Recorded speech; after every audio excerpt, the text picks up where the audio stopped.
Sabi ng tsupero ng jeep, beep, beep, beep, beep. Sabi kayo, ba kayo maipit?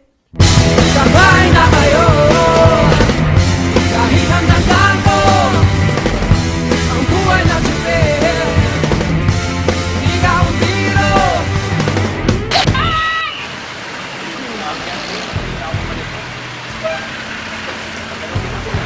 Ay naku, kanina pa ako nandito, no? Pero ako dahil pinigilin lang sa kanto. Kaya hindi na kita. Hindi na talaga kalala. Ay naku, Juan. Sabi mo nga sa Juan, mali. Nakakita na tayo. Nagtago, ang buhay na tsupero, di ka ang biro.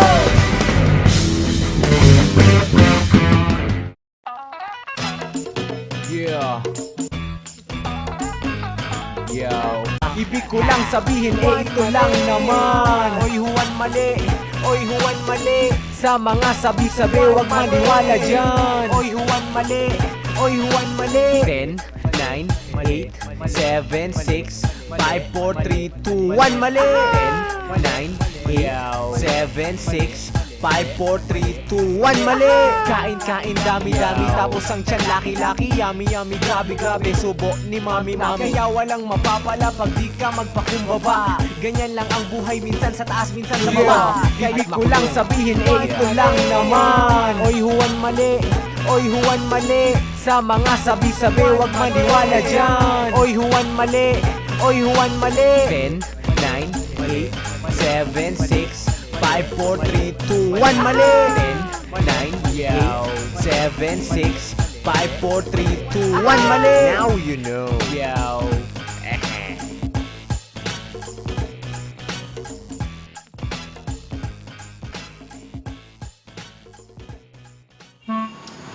Isang naliligaw na yata tayo. Dahil naliligaw malapit na, okay, konting lakad na lang. Namungabog kasi.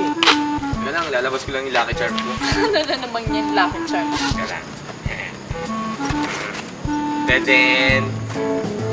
Magic sa lakot. Tara! Grabe, isang kilometers yung sobrang haba ng nakatlapas ng Pirates ba? Oh, isa na umuha mo na dyan. Ano gusto mo? Tubig? Ano? Sige, kahit wag na. Coffee? Pagod ako pinsan eh. Sige, okay. Grabe, minsan lahat yung bahay niyo. Hindi. Nataon na rin kasi ako pinaka. Oo nga eh. Kaya siguro nalalayuan ka. Akin na yung mga gamit mo. Tatabi ko muna dito. Sige. Sige. Grabe, minsan kanina. Akala ko hindi na tayo makakauwi ng matiwasay eh. Meron kasing dumaan na itim na pusa. Sabi kasi nila, malas daw yun eh. Naalala ko ngayon sinabi ni Lorna sa akin eh, na bawal daw magwalis tuwing gabi. Bawal daw kasi yun eh. Tapos yung salamin, buti na lang handing hindi tumapat yan sa may pintuan nyo, kundi mamalasing kayo kapag nagkataon. Tapos yung... Hay nako, Juan! Puro ka ng... You're so... Mapamahiin ka masyado. Nasa Manila ka na, no? Kumain ka muna. Gutom mo yan. Gusto mo tubig. Inom. Pero kasi, Juan! Mali!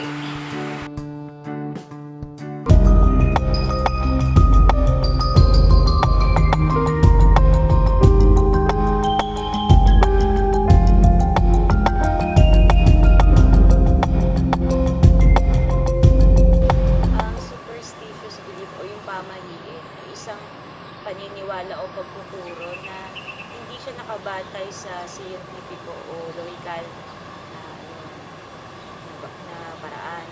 So yun. Parang kasi ang nangyari sa atin, mga Pilipino, mahilig tayo di ba makipag kalakalan dati, makipaghalubilo sa mga tao, kahit hindi nga Pilipino. Palagay ko, malaki na iambag nito para magkaroon tayo ng mas maraming pamahiin. Tsaka yung pagiging nasakop tayo ng Kastila ng napakatagal na panahon, yan, more than 300 years. Yun, naging malaking ano yun, kumbaga impact o nagkaroon ng maraming kontribusyon para madagdagan yung pamahiin. Naniniwala tayo dahil una, na-condition yung natin yung utak natin. Pero bago pa man dumating kasi yung Kastila, alam ko meron eh. Kasi yung pamahiin, nakaano kasi siya, parang kombinasyon ng paniniwala ng mga Chinese o Injek, tapos o Chino, ba kasi politically correct yung Chino, yan. Tapos, yun yung sa reliyon, na Kastila yun ang dala sa atin. Tapos medyo, siya, nakaugat siya sa paganismo. Yung paganismo kasi, pag tinignan natin yung definition niyan, lahat ng labas sa Kristyanismo. So, yun sa mga pagsamba sa mga yun sa nature, sa kalikasan, mga ganun. So, kombinasyon siya ng tatlo. Sa akin, hindi. Hindi ako naniniwala eh. Pero nire-respeto ko yung kasi kumbaga naipasa na to sa atin eh. So, nire-respeto ko na lang kasi maraming mga matatanda, tsaka mga pupunta ko sa ibang lugar, na na parang respeto na lang din sa kanila, ginagala ko naman. Pag di ako naniniwala kasi, hanggat hindi ko nakikita yung logical at saka scientifico na aspekto ng isang bagay, hindi ko ginagawa. Minsan parang may amoy sunog. Parang wala naman insan. Papaganda pa ako dito, istorbo ka talaga kahit ken. Oo nga, yung sinain ko! Uy! Balikan mo ako dito. Ba't mo kinakbangan? Ha? Anong balikan? Ang susunod na sinain ko, babalikan pa kita? Uy, balikan mo sa api ako eh. Pag ako hindi na tumangkad ah. Juan, mali! Kapag nahakbangan at hindi na nabalikan, hindi ka na raw tatangkad. Actually, sa medical point of view, parang wala nang kaugnayan yung pag-lockdown ng individual sa pagkain. Di ba may mga iba pang pamaniin tulad ng pagkakong taon, lulundag daw tayo para lumaki tayo. Ano ba yung mga ginagawa natin para tumakap? Parang yun, walang mga scientific basis. Usually, ang pagkain ng tao, or evidential, sa mga pagkain natin, sa nutrition, tamang exercise, tamang pagtulog. Ganun pala yun. Yay! Lalaki pa ako! Hoy, Juan, gumising ka na, luto na yung kanin. Nakakainis kasi kung summer class na to. Ang dami namin gagawin. Magre-review pa ako. Kung gusto mo mauna ka na, magre-review pa ako. Review ba ka mo, Andeng? Naku, tama-tama. Pinadala nga pala sa akin ni Lola tong specialty ng ating probinsya. Tadan! Special mali. Wow! Talino din Thank yan, you, Insan. Ang sweet mo naman. Galingan mo, Andeng ah. Review na ako Wala kang sasabihin. Ha? Sige, bye-bye. Ay, teka! Ano na naman? Bigla akong naalala eh. Nakakatagyan pala yan. Huwag na lang. Akin na lang ah. Sayang naman ang yung beautiful face. Akin na nga yan. Juan naman. Mali ka na naman.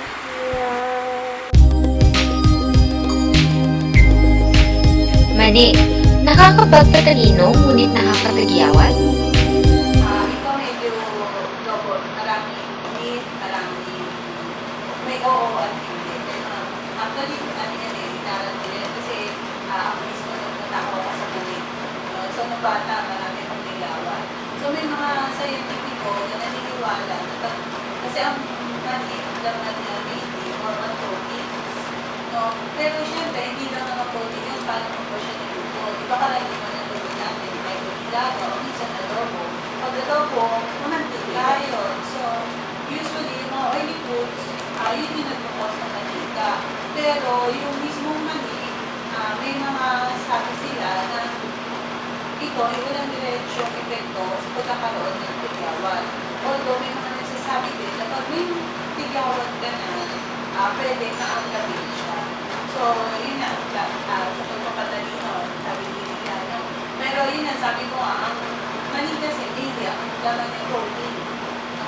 So, yung protein ay contains siyang folic acid. So, talagang nakakatulong siya sa pag-develop ng brain. Eh, ano ba ang brain? Pag na-develop ang brain, mas mag-develop ka, mas mag-develop ka na ang brain. So, tingin ko, yan, totoo yan. O ano ka ngayon minsan? Sabi ko sa'yo eh. Pero kasi... Sige na. Bubugare, bubugare. Ano ba? Ba't masayang buhok mo? Naligo ka, no? Hindi. Kaya galing ako sa CR eh. Ako, huwag mo itutulog yan ha. Nakakabaliw daw yun. Ano naman? Wait lang ah, Juan. Yung totoo ah. Kanina, yung hakbang. Ha? Pangalawa, yung maning.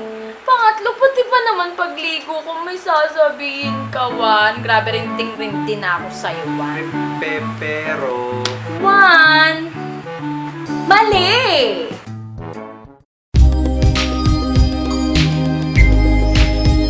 Pagtulog ng basa ang buhok, nakakabaliw daw. Mas maging awa, magkagulo ka, mas makakatulog ka. Paano makaka-apekto na ano yan, yung development mo may iba kapag basta ang buhok mo, nalutulog ka. So, tingin ko yan, walang clinical validation. Sige, ikaw na. Sige, bye-bye.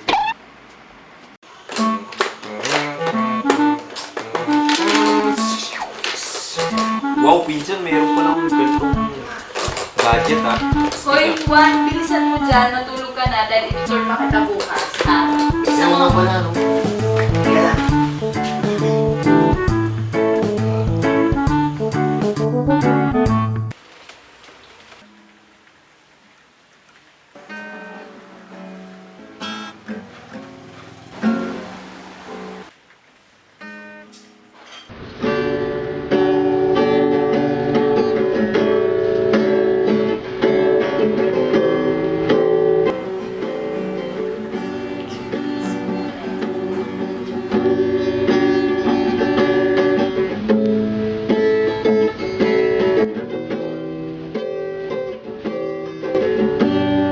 Kamukha mo si Inay? Saan kaya yun?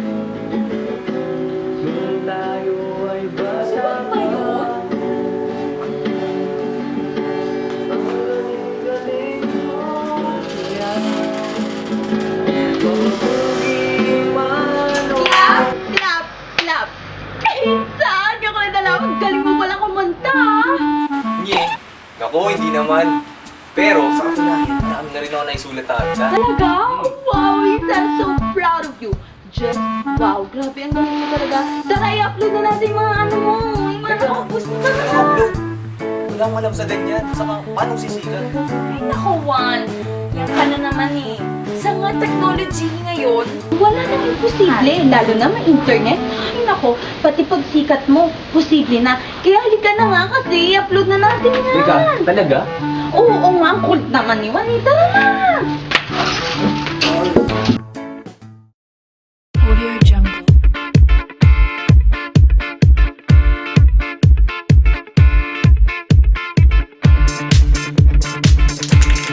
Audio Jungle. Arjen Gilbert, Maria Aragon,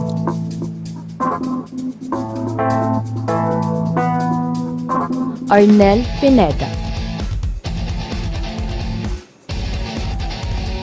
Ilan lamang sila sa mga tinaguriang singing sensations na umani ng milyong-milyong papuri mula sa mga nakapanood sa kanila sa iba't ibang internet sites tulad na lamang ng Facebook at YouTube. Isang patunay na hindi lamang sa mainstream music industry ang daan para sumikat at makilala sa larangan ng pagkanta.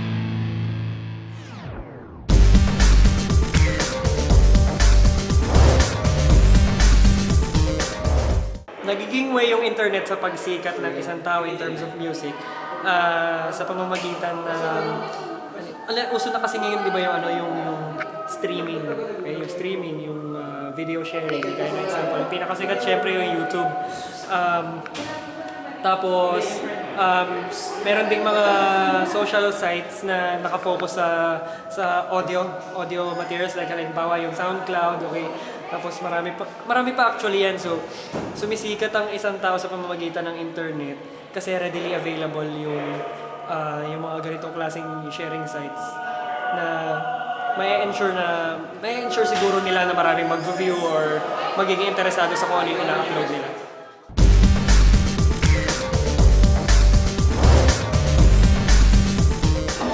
Yun, in relation din sa sagot ko sa question number 1, maraming pumipili ng internet kasi nga this is a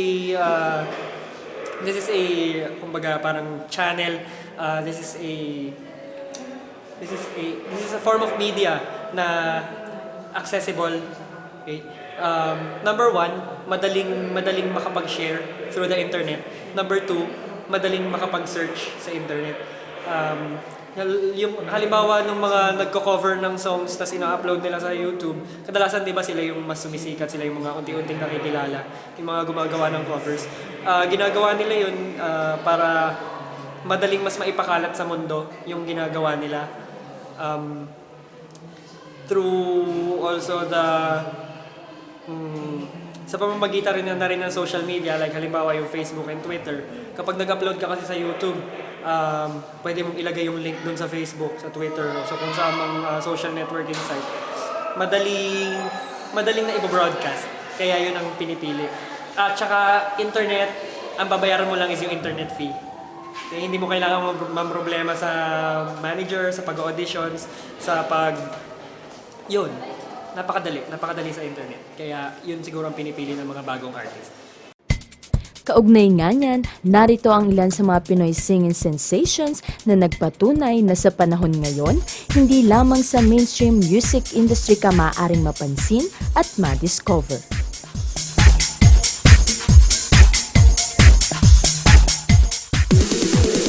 Arjun Gilbert.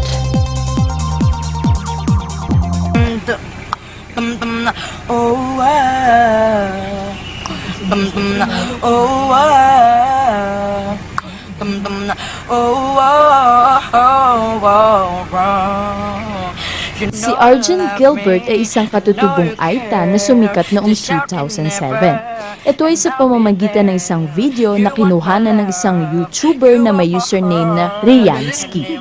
Kinanta ni Arjun ang mga hit songs gaya ng Baby ni Justin Bieber, Just the Way You Are ni Bruno Mars, Angel's Cry ni Mariah Carey,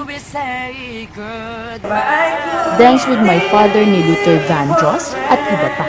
Ang unang video nito ay umani ng mahigit 1 milyong views sa YouTube at nagbigay daan para ma-feature siya sa iba't ibang local na programa gaya ng 24 Oras, Kapuso Mo Jessica Soho, at Gandang Gabi Vibes.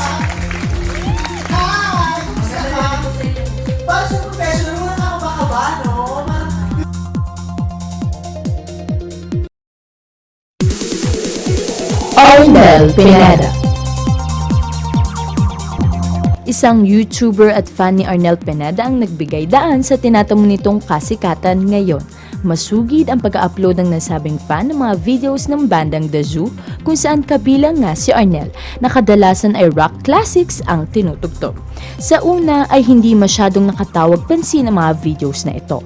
Ngunit noong June 2007, ang mga ito ay napanood ni Neil Sean, gitarista ng bandang Journey na siya ring nag-imbita kay Arnel kinalaunan upang mag-audition bilang lead vocalist ng naturang banda.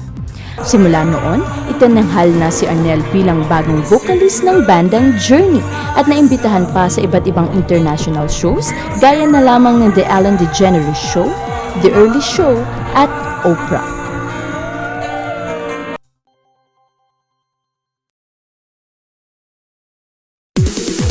Maria Aragon.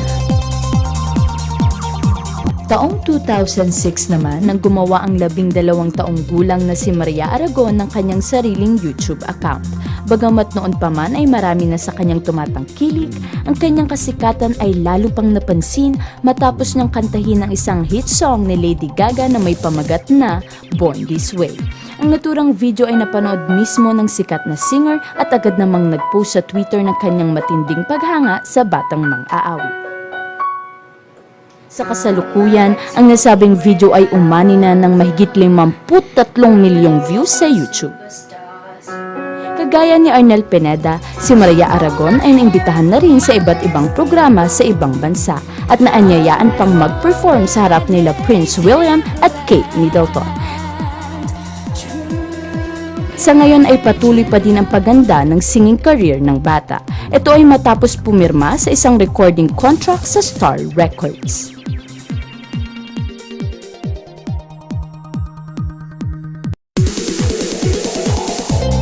Charis Pempenko.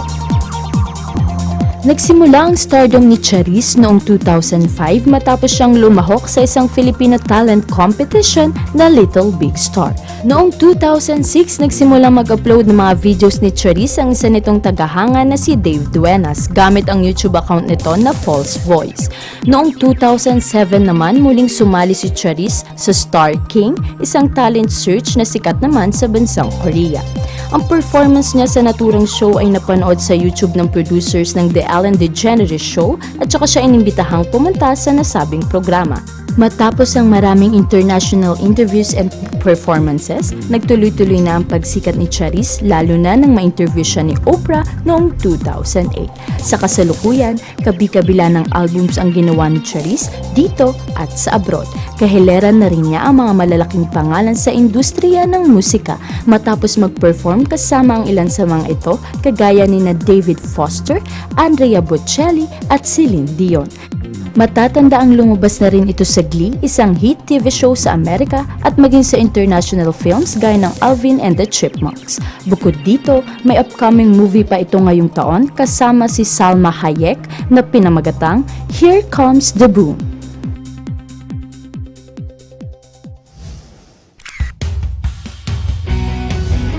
At ngayon nga ay may pasikat na namang Filipino music artist na nagsisimula ng makilala sa iba't ibang panig ng mundo. Ang soon to be number one sa ating listahan, wala nang ba kundi si Juan Marie. Ginamit ko ay tinta, pati ang panulat para ang mga bulag ay maimulat para aking magising mga tulog na diwa, matutong ipaglaban ng ating bayan at wika. Binuhos ang lahat ng galit at sentimiento sa bawat pahina ng libro at mga dyaryo. Pero anong nangyari? Meron bang nabago? Makalipas ang 100 taon at 50, nasayang lang lahat ng aking pinaglaban, aking pinagsigabang ipagtanggol ang ating bayan.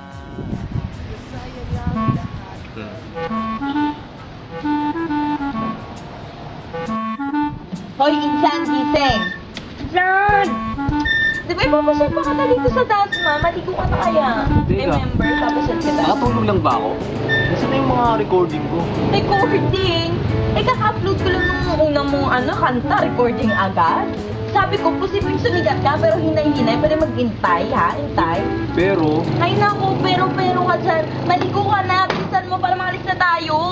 mali na naman ba ako?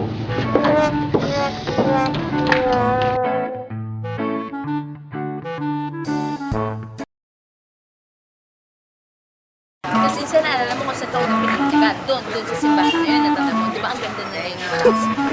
Minsan kahit tayo yung kahit tayo marami. Wow! Teka lang! Mali!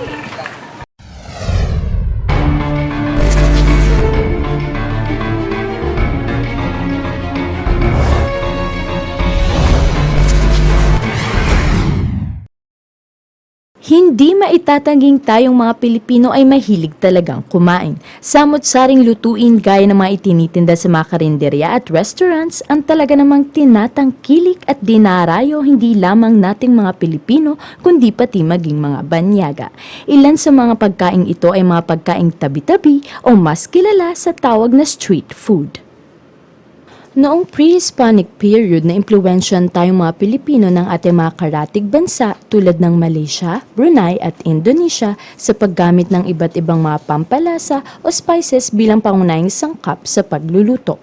Ilan sa mga sistema ng pagluluto na pinagamitan natin ito ay ang steaming, boiling at roasting. Nang dumating ang Spanish colonization, nagpatuloy pa rin tayo mga Pilipino sa paggamit ng mga spices, pero nadagdagan ng paglalahok ng mga gulay, prutas at iba't iba pang klase ng herbs. Gayunpaman, matapos ang American period, tuluyan na tayong naimpluwensya ng mga easy-to-cook food na mga kano, gaya ng hotdog, fries at iba pa. Dahil na rin sa impluwensyang ito, nauso ang street food na sa ngayon ay mga pagkaing madalas na nating makikita sa mga stalls, palengke at iba't ibang pampublikong lugar. Ang mga pagkaing ito ay mas nakilala dahil sa mas abot kaya nitong presyo kung ikukumpara sa pagkain sa mga restaurants. Ayon sa Food and Agriculture Organization, halos 2.5 billion ng mga Pilipino na ang palagiang kumakain ng mga street food gaya na lamang ng kwek-kwek, adidas, tenga ng baboy, dugo, isaw, barbecue, fishball, squidball, kikiam, calamares, balot at maging mga palamig at inumin tulad ng sagot gulaman at buko juice. Gayunpaman, kahit gaano pa kasarap at kagaan sa bulsa mga pagkaing ito, alam nyo rin bang may maaaring negatibong epekto ito sa ating kalusugan? Ay, napakarami. Karamihan kasi ng mga street foods, diba? Yan lang yan. Hindi ko man tulad dito sa atin, sa kanito, di ba bias? Yung kasi, sa mga street foods, usually, wala yung access ng tubig. Kasi street foods, di ba, dapat sa kanila. So, karamihan, kung yung mga pagkain na yun, mga kailangan, yung bawal pag dito mo, magulas ka ng kamay, at ba, hawak ng pera, magsusupply, usually isang tao lang yun, di ba? So, dun maraming sakit na nakukuha, kasi dun sa paglipat-lipat, magbabayad, gano'n. So, yung mga pagkain, pwede ka magkaroon din ng typhoid fever, kasi hindi siya malinis. Gastroenteritis, yung mga viral, saka diarrhea, pwede na magkaroon dyan. Yung mga isaw-isaw naman, di ba, hindi naman nalilinis yun, kasi maramihan yun, saka yung mga dugo-dugo.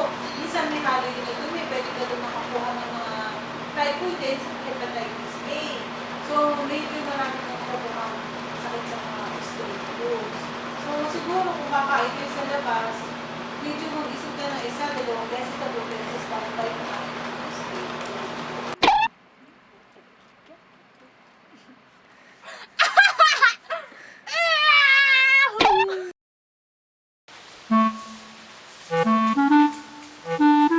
Hindi, bilisan mo naman maglakad.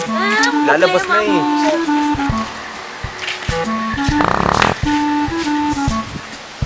Kaya na, ginusto mo yan, ha? Sinabihan kita. Akala ko kasi, yung pala, mali. Lagi na lang akong mali.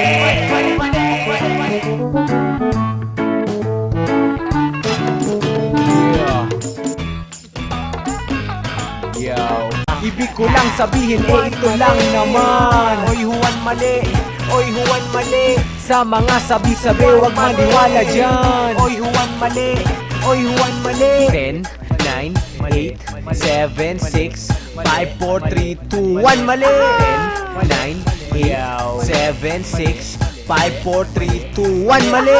Kain, dami, tapos ang tiyan laki-laki, yummy, grabe, subo ni mami. Kaya walang mapapala pag di ka magpakumbaba. Ganyan lang ang buhay, minsan sa taas, minsan sa baba. Ibig ko lang sabihin, ito lang naman. Oy, Juan mali. Sa mga sabi-sabi, wag maniwala dyan. Oy, Juan mali. 10, 9, 8, 7, 6, 5, 4, 3, 2, 1, mali. 10, 9, 8, 7, 6, 5, 4, 3, 2, 1, mali. Now you know.